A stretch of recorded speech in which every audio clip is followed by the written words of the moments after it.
de feu. Oui, des lames de feu.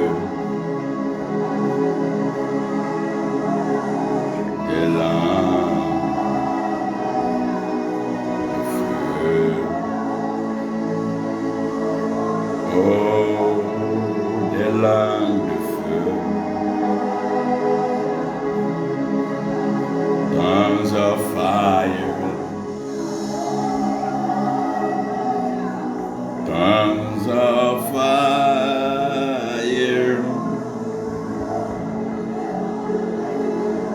Oh, tongues of fire. Of fire. Of fire. On the days of Pentecost, there were some tongues of fire. Oh, of fire. Tongues of fire.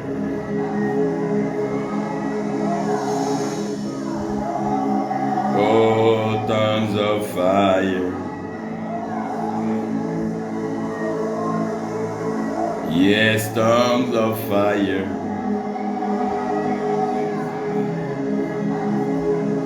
Yeah, tongues of fire. Oh, breathe, Holy Spirit. Tongues of fire. Breathe, Holy Spirit, Spirit. Tongues of fire. Burn. Tongues of fire.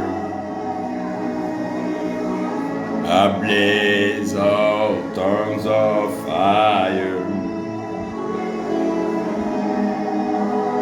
Yes, tongues of fire.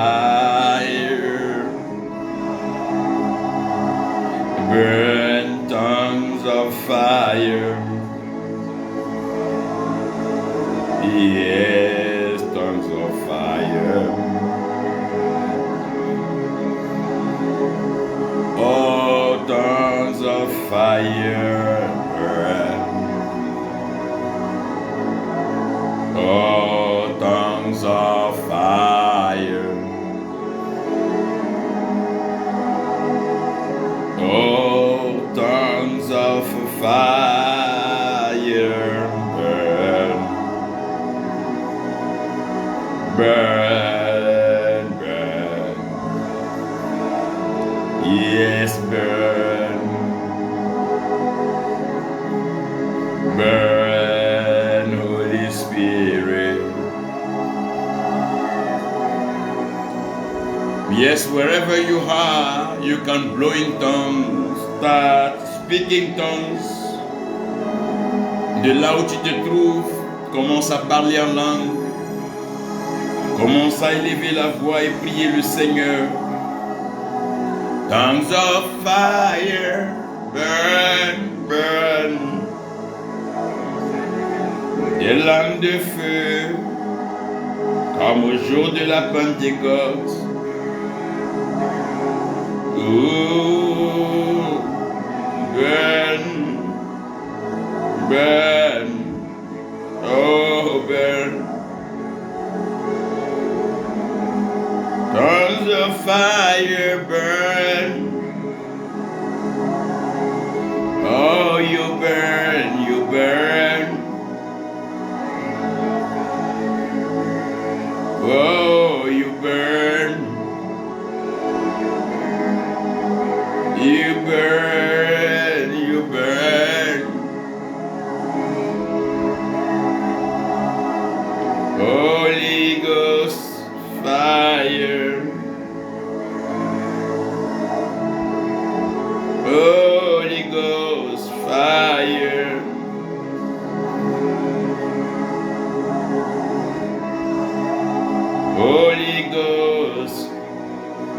fire.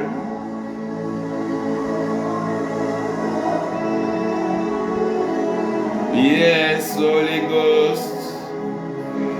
Holy Ghost fire.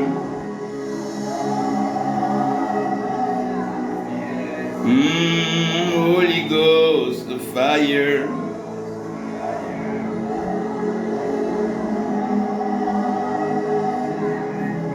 Holy Ghost fire.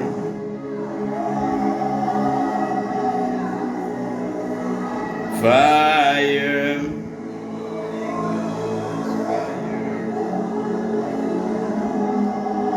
Holy Ghost fire.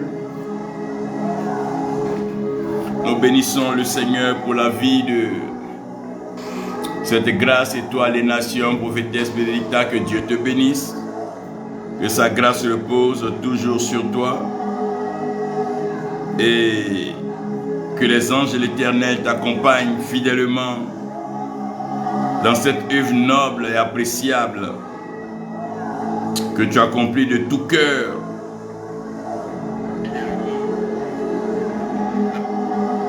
Yapi de Jésus, que Dieu te bénisse, que sa grâce repose sur toi, que sa paix soit avec toi et que cette paix repose sur ta famille. Nous bénissons le Seigneur pour la mission Péniel et tous ces serviteurs et servants de Dieu qui sont avec nous en ce moment. Et je crois par la grâce de Dieu que nous passerons un moment assez merveilleux, un moment assez beau et un moment assez spécial dans la présence du Seigneur. Je veux par la grâce de Dieu aujourd'hui vous parler de la mission accomplie. La mission accomplie est celle qui procure la joie, est celle qui réjouit le cœur du Père et est celle qui honore le royaume. Oh Seigneur, oh Seigneur, oh Seigneur, mon Dieu. Nous aurons bien sûr dans notre lecture Genèse 1:14, certainement que vous aurez l'occasion de lire. Mais je voulais faire ressortir quelque chose dans deux versets. Mais je préfère qu'on lise à la version de Marc. C'est vrai, nous l'avons aussi en Matthieu 21, verset 2. Mais ici, nous avons aussi Marc 11, le verset 2. Marc 11, le verset 2. Et si quelqu'un a ça, il peut nous l'écrire. Marc 11, le verset 2. Et dans Marc 11, le verset 2, par la grâce du Seigneur,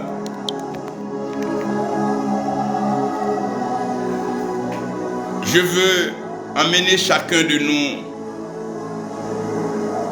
à réaliser quelque chose de très important dans ce service de Dieu.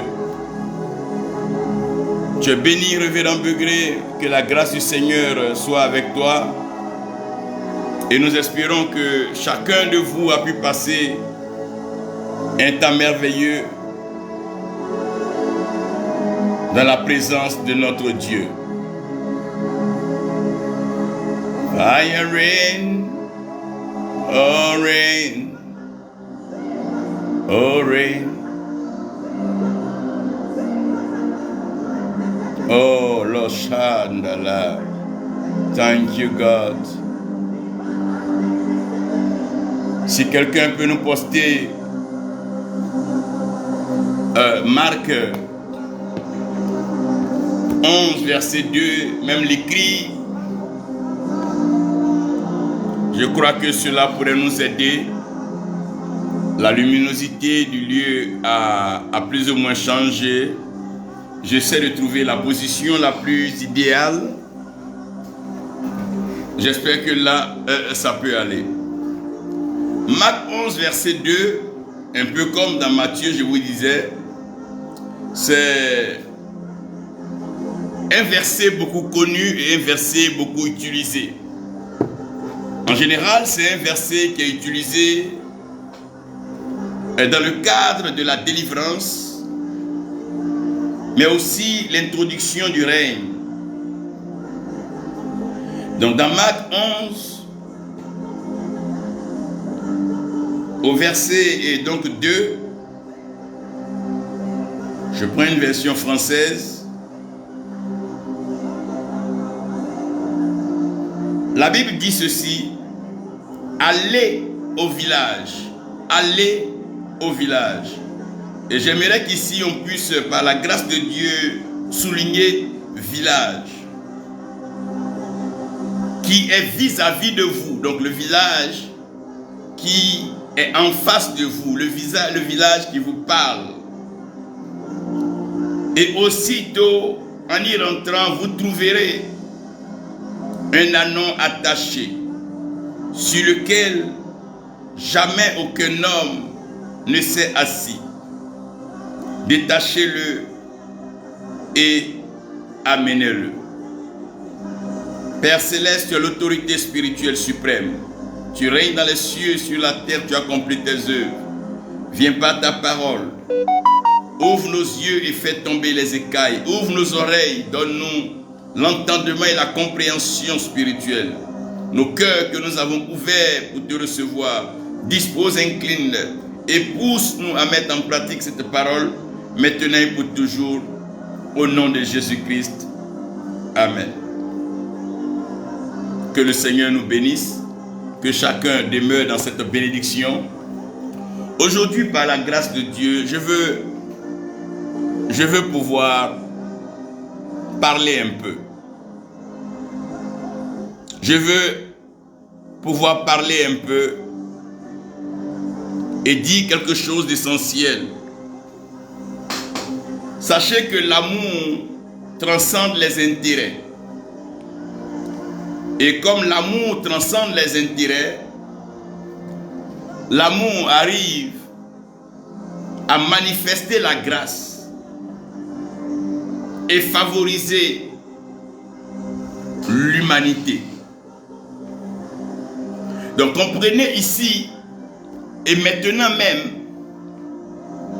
que l'amour transcende les intérêts. Et comme l'amour transcende les intérêts, c'est l'amour qui est donc apte à accomplir la mission. Le thème de ce message, enseignement, que je partage avec vous maintenant, c'est mission accomplie. Et dans mission accomplie, j'aimerais m'adresser à un serviteur, une servante de Dieu, qui a toujours eu à cœur de faire la volonté de Dieu, qui a toujours eu à cœur de servir Dieu de façon sincère, pas de façon intéressée, mais touché dans son amour propre par l'appel lancé par le Créateur, notre Père Céleste, et le désir de voir la mission du Seigneur s'accomplir sur la terre. Mission accomplie est la meilleure phrase et mon souhait le plus ardent, c'est que chacun de vous, avant de quitter la terre des hommes, puisse dire mission accomplie. C'est tellement beau quand tu accomplis la mission pour laquelle tu es sur terre. C'est tellement merveilleux quand tu sens la tâche accomplie, tu sens la mission accomplie, ton être entier est en phase avec la volonté céleste et la pensée originelle de notre Dieu.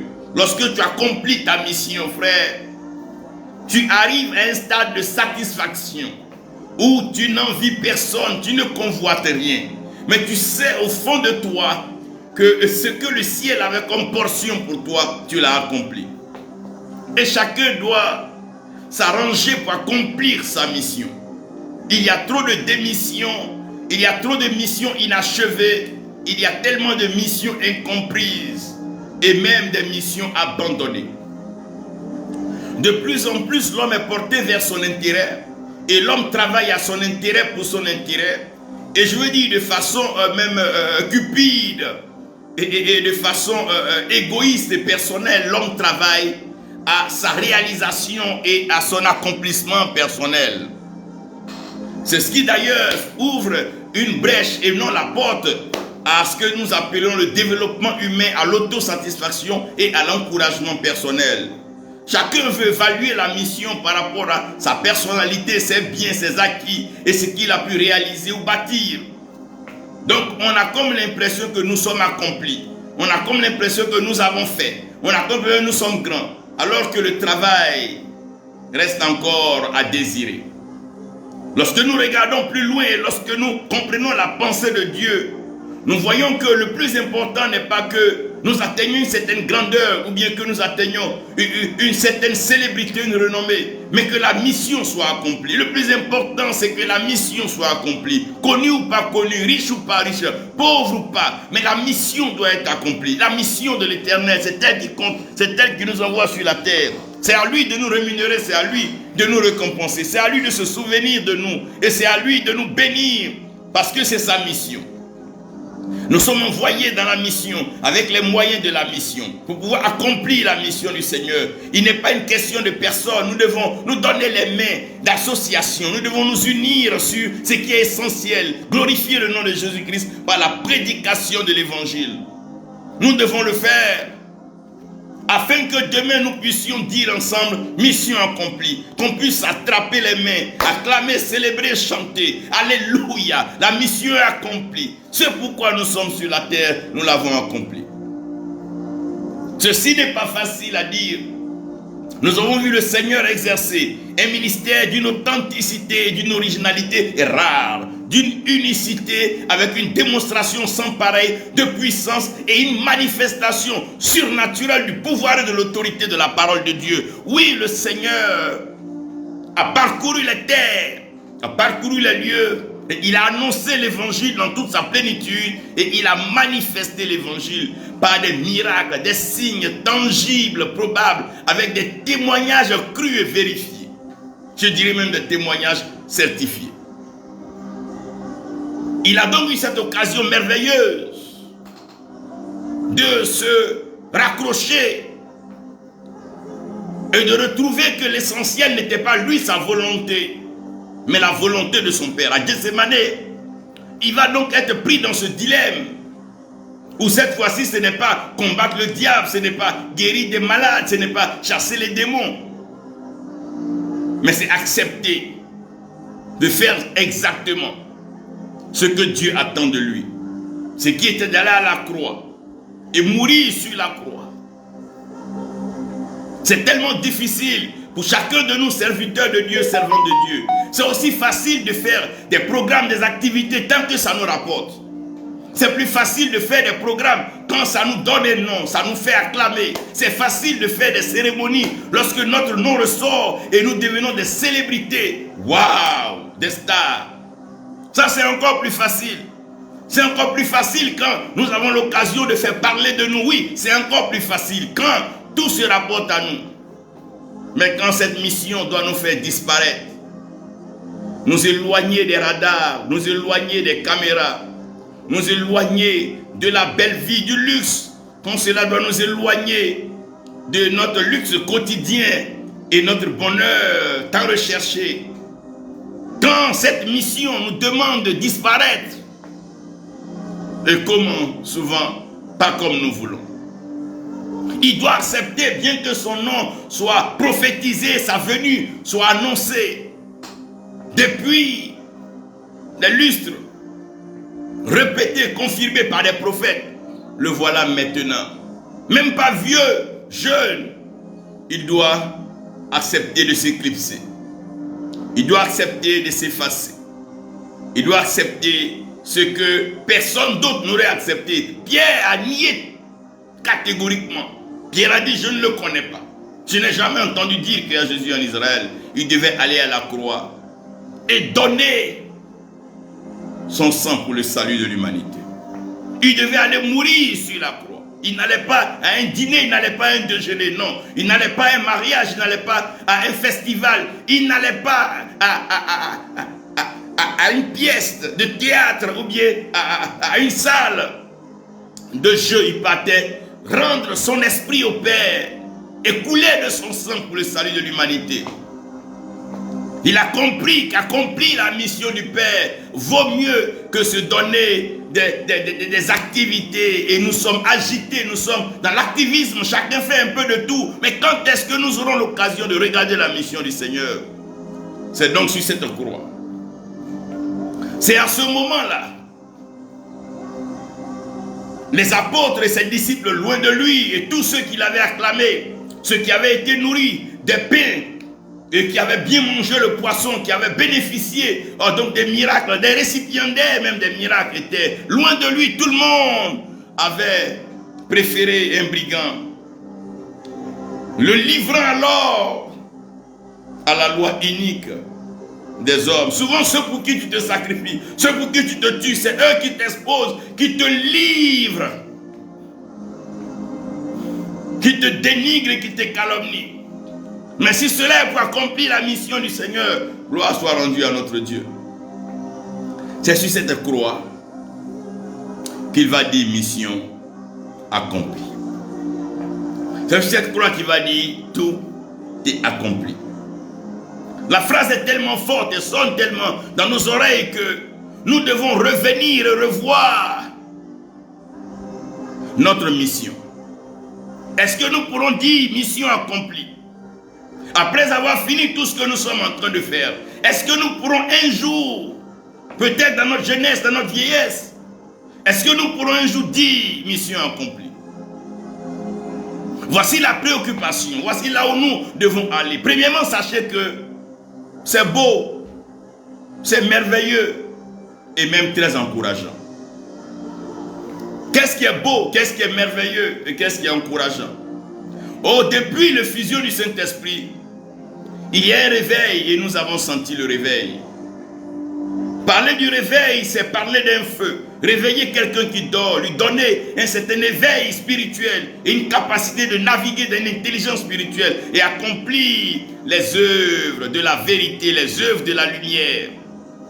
Ah oui, le réveil se déploie. Quand nous regardons un peu ça et là, nous voyons que les villes, les capitales, certaines cités sont bombardées par des prédications d'éveillés. Et oui, il y en a toujours ceux qui sont concernés et ceux qui se donnent pour que le message du réveil puisse avancer.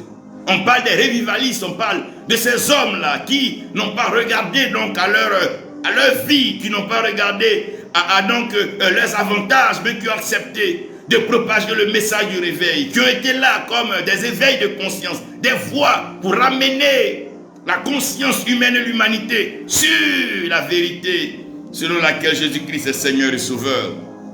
Le réveil se déploie. Et je bénis le Seigneur parce que tu es un instrument du réveil, tu es une femme de réveil, un homme de réveil, un apôtre, un prédicateur, un évangéliste, un messager fougueux, chevronné,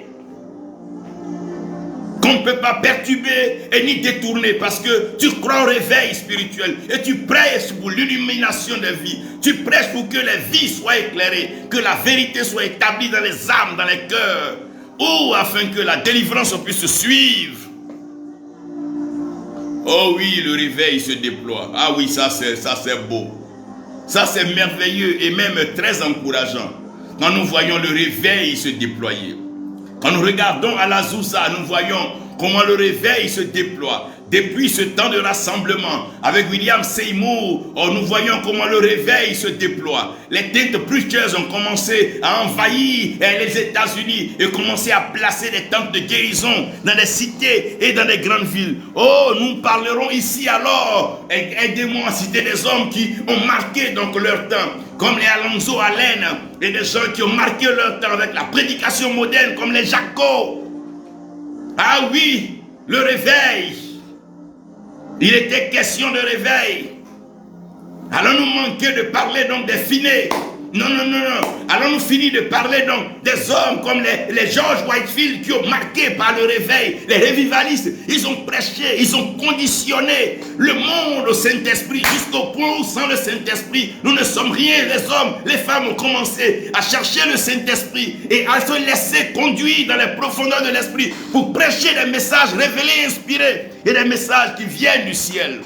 Le réveil, c'est où le message est donné par l'Esprit. Le réveil, c'est quand la lumière, la manifestation accompagne la parole. Quand la parole va avec puissance et force. Le réveil, le réveil, le réveil, le réveil. Oh, le réveil se déploie.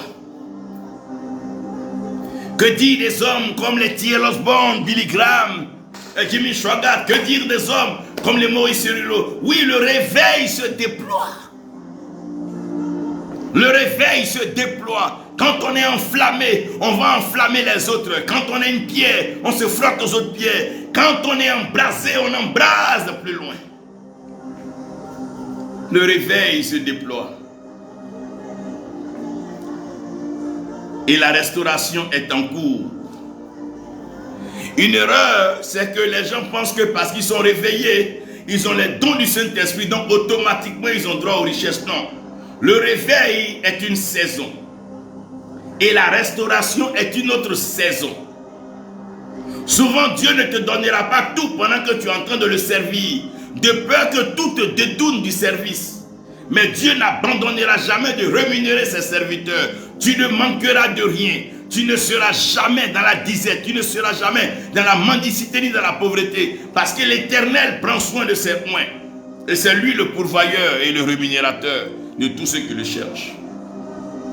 La restauration est en cours. C'est vrai que certaines missions, certaines églises sont arrivées au cap de milliards, multimilliards, même en dollars. Mais la restauration est en cours. Chacun sera restauré. Chaque serviteur de Dieu sera restauré. Chaque servante de Dieu sera restauré. Chacun sera restauré. C'est un programme. C'est comme les enfants qui sont nés et tous ne marchent pas au même moment. Non. Chacun a son temps, chacun a sa saison. La restauration est en cours. L'église aura la capacité de pouvoir financer de grandes activités, de pouvoir prendre en charge les veuves et les orphelins, capable de pouvoir soutenir la scolarité, le devenir et l'avenir des enfants. Ce temps arrive, c'est un temps de restauration. On n'a pas besoin d'entrer dans des pactes. On n'a pas besoin de vendre son âme. On n'a pas besoin d'aller s'accorder avec le diable. La restauration va de pair avec le réveil. Là où il y a un réveil, il y a une restauration. Là où il y a un réveil, il y a aussi une restauration. On a connu le siècle des Lumières. On a connu les temps de réveil dans l'Europe. Le réveil est venu avec sa restauration. Là où le réveil se déploie, la restauration suit. Là où l'esprit passe, les richesses sont. Là où l'eau coule, les trésors et les pierres précieuses y sont. Là où l'eau passe, l'abondance se révèle et se manifeste. La restauration est en cours. On n'a pas besoin de ruse. On n'a pas besoin soit de marmaille, on n'a pas besoin de ça. La restauration est conditionnée au réveil. Dès lors qu'il y a un réveil, il y aura aussi une restauration. L'église primitive ne manquait de rien. C'est la restauration divine. C'est Dieu qui donne. C'est Dieu qui pourvoit. Ah oui, c'est beau, c'est même merveilleux. Et beaucoup plus encourageant parce que le réveil est en cours. De plus en plus, on voit des serviteurs de Dieu prospères. On voit des jeunes cadres d'entreprise qui servent Dieu. On voit des directeurs. On voit même des chefs de village qui se donnent au Seigneur et qui se mettent dans le service de Dieu. De plus en plus, nous voyons même des chefs d'État. Oh, qui, après leur temps, dans le gouvernement, se mettent au service du Seigneur. Nous en voyons au Bénin, au Gabon, en Zambie et certaines nations. Oui, parce que la restauration arrive. Les richesses entrent. Le matériel entre. Les valeurs arrivent. On parle là de restauration. Oui, la restauration est belle parce qu'aujourd'hui, les serviteurs, servantes de Dieu peuvent se permettre un certain luxe, peuvent voyager en avion, peuvent aller ça et là, prêcher l'évangile, avoir des visas. La restauration Les fils et les filles ne sont plus nus, sont revêtus, sont couverts. Ils se marient, ils ont des enfants et ils prennent soin d'eux. Ils ont des cités, ils ont des biens, ils ont des terrains. Oui, la restauration est en marche, elle est en cours. Tu seras restauré, toi. Oui, tu seras restauré, toi qui es au son de ma voix, qui m'écoute. La restauration, elle est à toi. Restauré. Oui, Jésus m'a restauré. Tout ce qui m'avait été volé, tout ce qui avait été volé par les criquets, les sauterelles. Oui, le Seigneur nous restaure. Il a promis la restauration. Il a annoncé la restauration. Il restaure son œuvre. Et puisque la restauration est en cours, on peut sentir à l'horizon l'impact. On sent que l'impact arrive. Il y a des cités, il y a des villes, il y a des nations dans lesquelles quand tu arrives, le dimanche ou bien les jours de programme chrétien, tu sens quand même que l'église a un poids. Tu sens que l'église a un impact. Jusqu'au point, dans les hauts postes de décision, l'église est consultée. Ou même des leaders acceptent de prendre pour conseiller des prophètes, des serviteurs de Dieu, des anciens, des hommes d'une certaine sagesse et d'une compréhension de la vie. C'est un impact.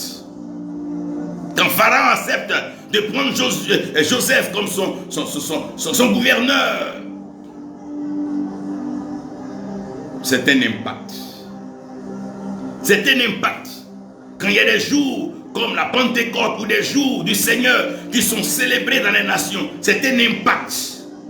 On sent la présence de l'église, on entend la voix des prédicateurs, on entend parce que de plus en plus les chefs, les leaders ont dans le secret des serviteurs, des hommes de Dieu qui leur parlent, qui leur annoncent l'évangile et qui leur donnent la voie à suivre selon la direction de l'Éternel. L'impact est visible. L'impact se fait voir. Quand vous allez un peu, allez-y un peu comme au Nigeria, au Ghana, vous allez voir l'impact. On le sent, c'est visible. On sent. Et il y a plusieurs nations comme ça. Zambie, il y a des lieux où l'impact de l'église. Au Kenya, oui. L'évangile fait son bonhomme de chemin. Depuis que le réveil s'est déployé et que la restauration s'est mise en cours, l'impact devient visible. Et tout ça pour garantir le règne certain. Frère, si le réveil a eu lieu, que la restauration est en cours, que l'impact devient visible, c'est que le règne est certain. On veut pas, Jésus règne et il régnera. Que le monde l'accepte maintenant. Toujours est-il et clair écrit que tout genou fléchira et toute langue confessera que Jésus-Christ est Seigneur. Oui, le règne est certain. Il règne et il régnera. Il règne et les démons tremblent. Il règne et Satan tremble. Jésus règne et les démons tremblent. Il règne. Comme le soleil qui éclaire le ciel, comme la lune qui illumine la nuit noire. Oh, il éclaire, il règne dans la pensée de l'humanité. Il règne dans l'histoire du monde. C'est lui qui est donc le marqueur du temps. Avant Jésus-Christ et après Jésus-Christ. Oui, tout ça, il devient le repère de tout ce qui vit. Il règne. Il règne dans tous les domaines de la société. Il règne. Il règne. Parce que le règne est certain. Tous ceux qui sont fidèles, qui marchent avec le Seigneur, régneront avec lui. Ceux qui sont morts en lui, régneront avec lui. Ceux qui le servent avec fidélité, avec passion, avec détermination, amour, régneront avec lui. Oh, il règne. Dis-le avec moi, il règne. Oh, il règne. Oh, il règne. Il règne. Oh, ton règne dans nos nations. Ton règne dans nos nations. Ton règne dans l'Afrique. Ton règne dans le monde règne. Oh, roi règne. Pour toujours. D'éternité en éternité. Hier, aujourd'hui et demain. Tu règnes. Oui, tu règnes. Tu règnes, Seigneur. Oh, tu règnes. Tu règnes. Oui, tu règnes. Tu règnes. Oui, le Seigneur règne. Frère, c'est Jésus-Christ qui règne. Si vous devez vous approcher, rapprochez-vous de lui, c'est lui qui règne. C'est lui seul qui a autorité, pouvoir, puissance et force. C'est lui qui règne dans les cieux, sur la terre et sous la terre. Il n'y a aucun autre nom. Son nom est élevé au-dessus de tous les noms. Jésus-Christ règne. Et oui, il règne. Mais n'oubliez pas que tout a commencé par l'amour. Laissez-moi vous dire que l'amour voit plus loin. Car c'est le cœur qui attire. Oui, Jésus-Christ règne, je suis d'accord. Quand je vais dans les capitales, quand je me retrouve dans une capitale,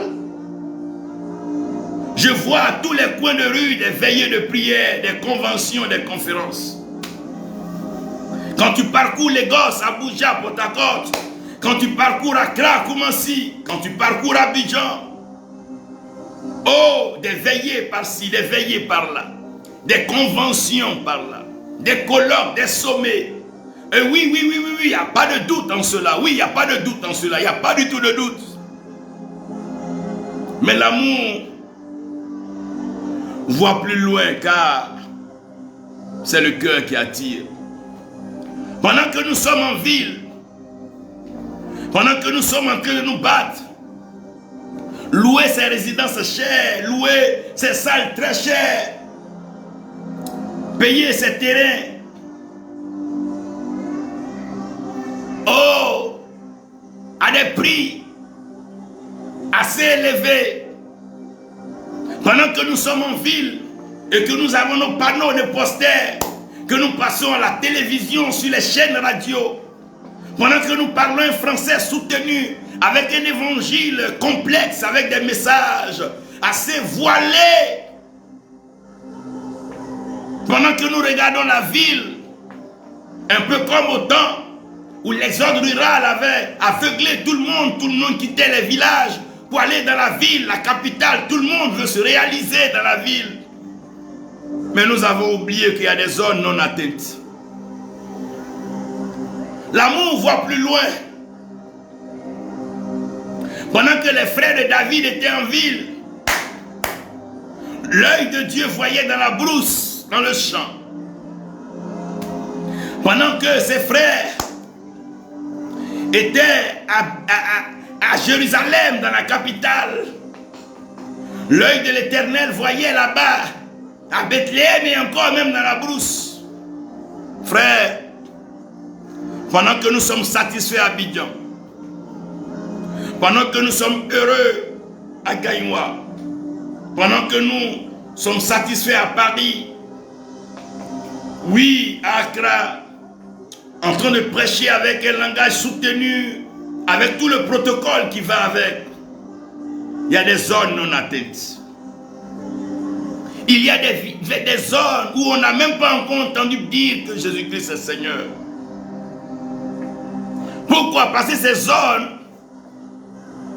ont des accès très difficiles. C'est des zones presque inaccessibles. Souvent la voiture ne peut pas y arriver, la moto peut-être même pas, le vélo pas. Il va falloir aller à pied et peut-être même continuer à pirogue. Il y a des zones non atteintes. Il y a des zones à accès difficile. Pendant que nous sommes en train de changer les costumes, ce qui n'est pas mauvais, oui, ça c'est merveilleux, c'est beau. Le réveil se déploie.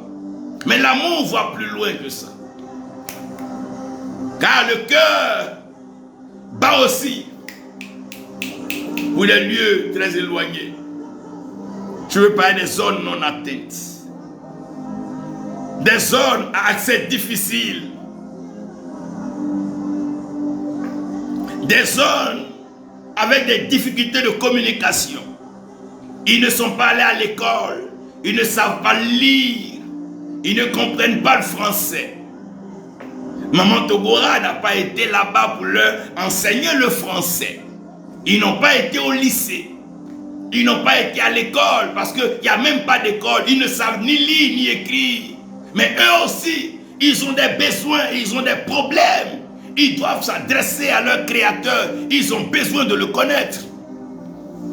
Ils ne parlent ni anglais, pas espagnol. Ils ne parlent ni latin. Ils ne parlent pas allemand. Des difficultés de communication. Qui va aller leur parler? Qui va leur dire ce dont ils ont besoin pour le salut de leur âme? La communication devient difficile. Tu sens que le vieux, la vieille, a la bonne volonté, un cœur disposé. Mais qui va aller? Qui va aller lui parler? Il n'y a pas de climatisation là-bas. Il n'y a même pas d'hôtel. Il va falloir dormir à même le sol, sinon sur une natte. Il n'y a pas l'eau potable là-bas. Il n'y a pas de robinet. Il n'y a pas d'électricité là-bas. Il faut aller. La mission continue là-bas. La mission nous appelle. Et ce sont des zones à haut risque. Souvent des villages occupés par des hommes qui sèment la terreur. Mais eux aussi, ils ont besoin d'entendre le Christ. Des zones à haut risque.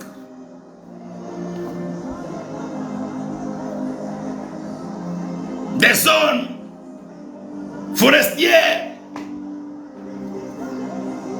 Des zones à haut risque. David était dans une zone à haut risque où l'ours et le lion passaient. Et je ne dis pas une fois en passant, mais régulièrement. La mort, la menace de mort, le danger est permanent. La sorcellerie bat son plein. L'œuvre du mal est là-bas. Parce qu'il n'y a pas de police pour dissuader quelqu'un. Il n'y a pas une justice pour empêcher. Le mal, la cruauté, la méchanceté. Mais l'amour voit plus loin que nos intérêts. L'amour voit plus loin que nos calculs. L'amour voit plus loin que notre confort. L'amour voit plus loin que notre luxe. L'amour voit plus loin que notre personne. L'amour voit plus loin que tout ça. Parce que le cœur de l'Éternel bat pour sa créature. Le cœur de l'Éternel bat pour ses peuples. Le cœur de notre Seigneur bat. Qui enverrai-je? Qui ira? Qui ira alors? Qui va aller? Oui, on est à Jérusalem, là, ça va. Hein? On est en ville, ça va. Jésus va le dire. D'aller dans le village. On a été à Béthanie, oui. On a été à Samarie, on a été à Bethphagée, oui. Mais allez-y dans le village. Parce que là-bas, il y a des anneaux qui sont encore attachés.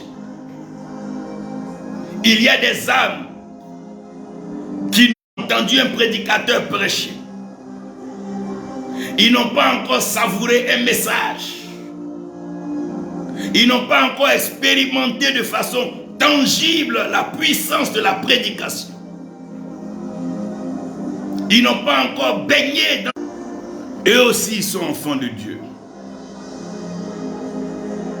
Ils n'ont pas encore savouré un message. Ils disent les enfants de Dieu. Ils n'ont pas encore expérimenté de façon tangible la puissance de la prédication. Eux aussi, ils demeurent enfants de Dieu. Qui ira leur prêcher l'évangile?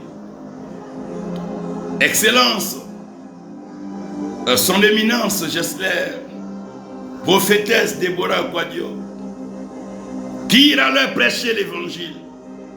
Il n'y a plus de Jésus. Qui ira? L'anneau est attaché. L'anneau est attaché. Et personne n'est encore monté sur l'anneau. Un champ vierge. Des villages vierges. Des campements vierges. Au lieu de se battre en ville, lutter les fidèles, se faire une concurrence de comparaison de qui est le grand pasteur, à qui Dieu parle mieux, qui a le meilleur don. Il y a des villages vierges.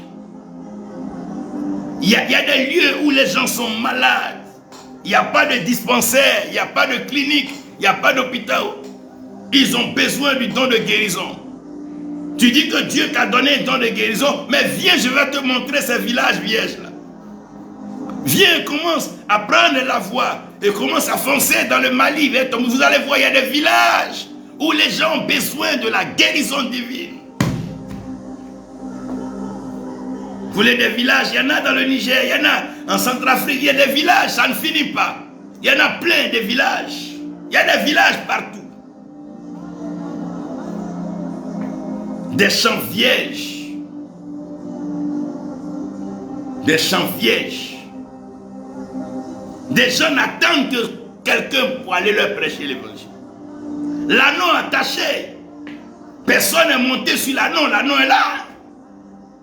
L'anneau attend là. Les villages nous attendent, frères et sœurs. Les campements nous attendent. Non seulement vous n'aurez pas ces loyers chers, mais vous serez en train de sortir des gens de certaines situations, certaines conditions. Il dit chaque fois que vous l'aurez fait à un plus petit, c'est à moi que vous l'avez fait. Là-bas, les gens sont encore petits dans leur connaissance, petits dans leur approche de la vie. Certains n'ont même pas de vêtements pour porter. Je ne parlerai pas de chaussures. Certains n'attendent que peut-être une fête pour avoir un tricot, une robe.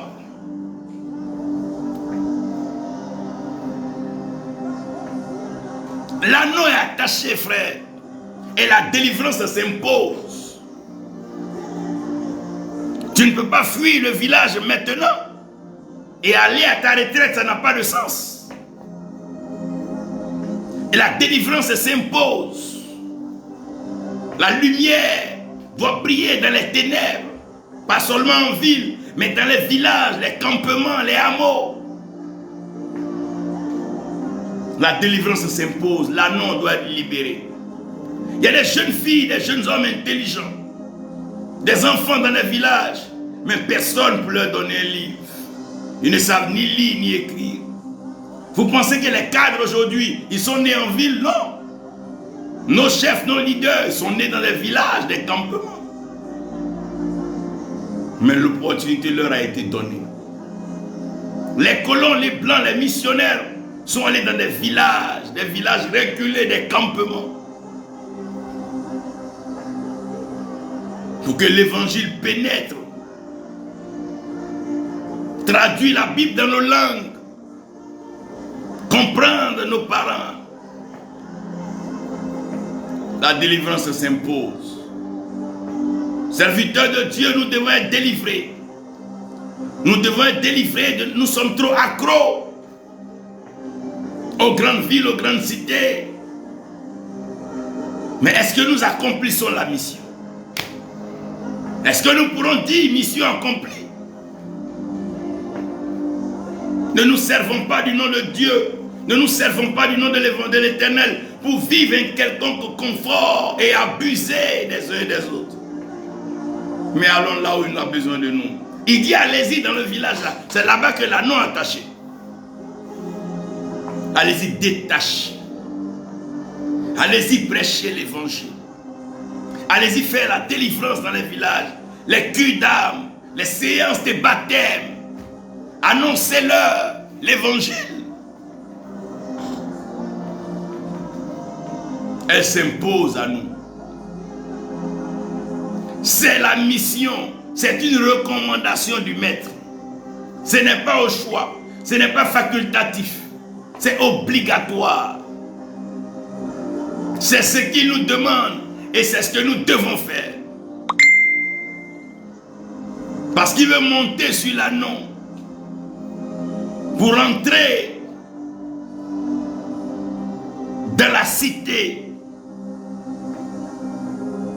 Il a besoin de ceux-là, les plus petits dans les villages, les campements. Il a besoin d'eux aussi pour entrer pleinement dans la gloire du royaume. Car le royaume des cieux est à eux tous. Sans exception, sans exclusion. Notre Dieu ne fait exception de personne. Il aime pleinement et son amour est universel. Ne nous laissons pas cloîtrer par des dogmes, des doctrines et des pensées humaines. Mais allons plus loin. Accomplissons pleinement la recommandation du Maître, du Seigneur et du Sauveur. Allons-y encore plus loin. Allez, enfonçons-nous dans les villages. Enfonçons-nous dans les campements, dans les hameaux. Allez! Il y a des âmes à gagner. Il y a du prix à payer. Il y a une joie merveilleuse quand des vieux, des vieillards, des chefs de village se convertissent à l'Éternel. C'est une recommandation. Ouais, c'est une recommandation. C'est une recommandation. C'est une recommandation. Alléluia.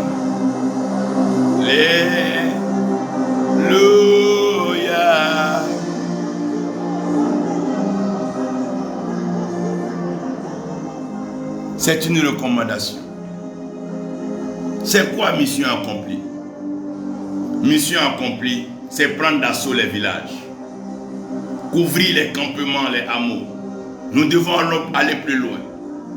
C'est merveilleux de voir des serviteurs de Dieu qui vont au-delà des villes implantées dans des campements, dans des villages, des hameaux.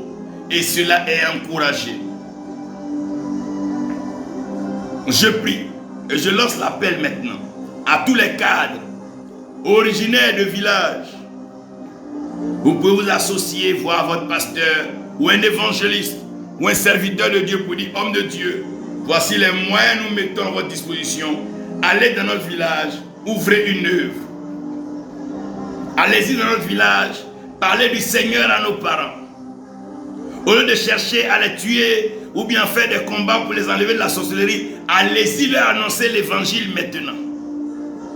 Tu vas me dire que non, je ne suis pas pasteur, je ne suis pas appelé. Il y a des serviteurs de Dieu qui peuvent être envoyés. Nous devons prendre cela à cœur et nous disposer. Les cadres, les intellectuels. Tu es en ville. Aujourd'hui, tu es dans une haute position. Qu'est-ce que tu en sais? Tôt ou tard, tu dois retourner dans ce village. Des cousins, des neveux, des enfants, des frères y sont. Pourquoi ne pas permettre que l'évangile arrive dans ces lieux? Il y a des missionnaires afin qu'on puisse dire mission accomplie. Afin qu'on puisse dire que la mission est accomplie. Allons plus loin. Allons au-delà de nos limites. Brisons les barrières. Des annonces sont entachées. Des familles sont entachées. Des vies sont entachées. Allons plus loin. Allons plus loin avec le Seigneur.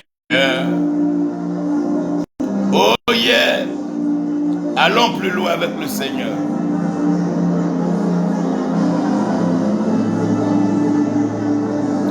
Allons plus loin avec le Seigneur. Allons plus loin avec le Seigneur.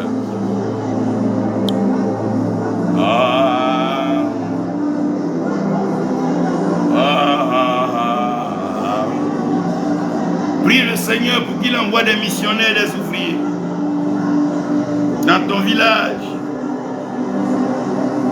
Prie le Seigneur. Prie le Seigneur.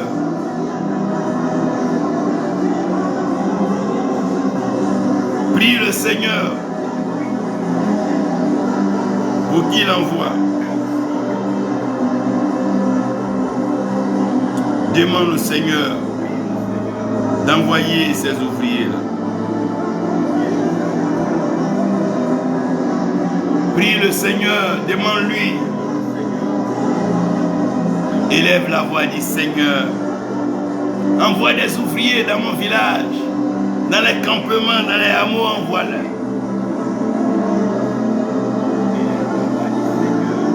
Dis Seigneur, envoie-les. Dis Seigneur, envoie-les. Dis Seigneur, envoie-les.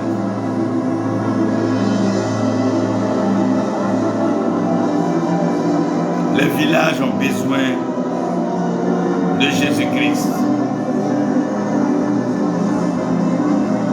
De là où tu es, ouvre ta bouche, parle la langue, prie le Seigneur. La, sa dereche. Iribanto brosotolara. Thank you, Lord God. Oh, Lord God. Thank you, Lord. Thank you, Jesus. Thank you, Lord.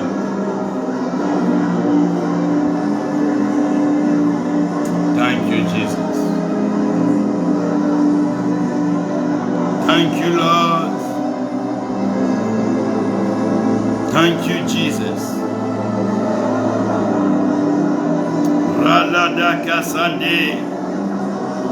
Que chacun accomplisse sa mission sur la terre. Tu ne mourras pas sans avoir accompli ta mission.